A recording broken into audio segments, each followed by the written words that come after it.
Okay, so today we're going to dive into a piece of theoretical physics that, honestly, sounds like it's pulled straight from a science fiction movie. But here's the thing, it's grounded in some very serious math. It's a concept called the address field, and it all starts by asking a question that seems to break one of the most basic rules of our universe. So let's just jump right in with that question. Is it possible for an object to accelerate without any kind of push or pull? I mean, it feels like a trick question, doesn't it? Our entire understanding of physics, from Newton's laws all the way to how we launch rockets, it's all built on this one simple idea. To make something move, you've got to apply a force. But what if that wasn't the whole story? You see, this isn't just some random thought experiment. It's a real puzzle, and it's driven by some really weird observations, reports of things accelerating in ways that just don't fit our models. This phenomenon, this apparent lack of inertia, is really our starting point. And remember, inertia is just an object's resistance to being moved. So what we're talking about are things that seem to just go without putting up a fight. And that's the anomaly this theory is trying to wrap its head around. So to try and solve this puzzle, the authors of this paper introduce something they call the address field.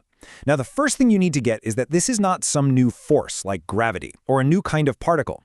No, it's an entirely new way to describe a quantum system, a completely different way to think about the information that actually defines it. See that key phrase right there, an emergent property?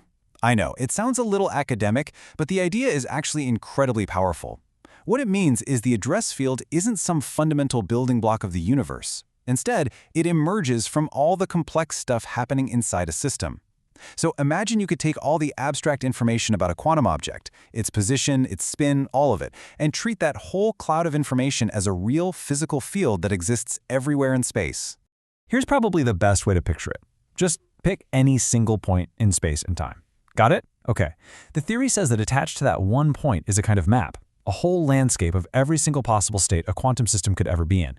The system's actual current state, well, that's just one specific location on that map. And that location, that's its address. So, if a system has an address on this information map, well, the next logical question is, can it move? And this is where the theory gets really interesting. It suggests that a system can travel not just through physical space, but through this abstract landscape of its own possible states. And this really lays out the two kinds of movement perfectly. So look on the left. That's what we all know and love, right? Space-time movement. You push something, it moves. F equals ma. But then, on the right, you have state-space movement. This isn't about moving from place to place. It's about the system's internal state, literally evolving from one configuration to the next. It's not being pushed, it's just finding the most efficient path through its own landscape of what's possible. And this whole landscape idea isn't just a loose metaphor. It has a real geometric structure to it. Physicists actually have a mathematical tool. It's called the Fubini-Study metric that lets them calculate the distance between any two quantum states. You can think of it like a ruler for this abstract map. And that's what makes this a rigorous mathematical theory, not just a cool idea. And here is the absolute key insight. You know how a planet follows a geodesic, what feels to it like a straight line, through the curved space-time created by the sun? Well, this theory proposes that the exact same thing happens in this information space. A quantum system's state will naturally evolve along its own geodesic, just following the path of least resistance through its own map of possibilities. Okay, so we've got this idea of a system traveling through an information landscape. So what?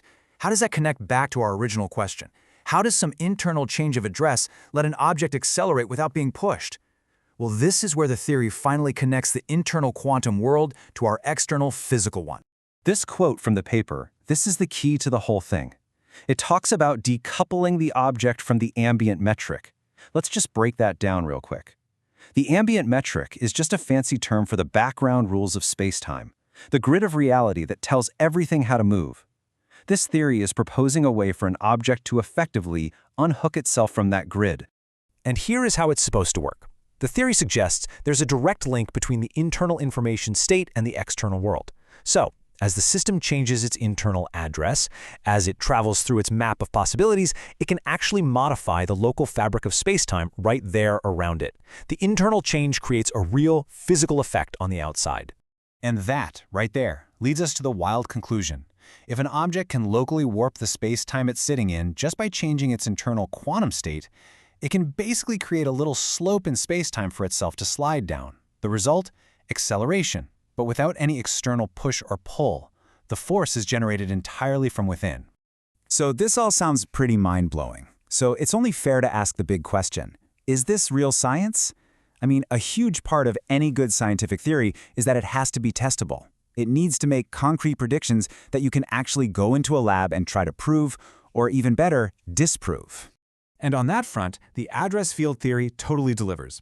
It's not just a bunch of abstract ideas, it makes very specific, falsifiable predictions that can be checked in a lab.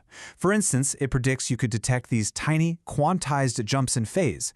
It predicts a very specific change in something called the Casimir force. It even suggests you could measure a tiny local change in the speed of light. Now, don't worry about the jargon. The point is that these are real, concrete experiments that could either prove or completely break this entire theory.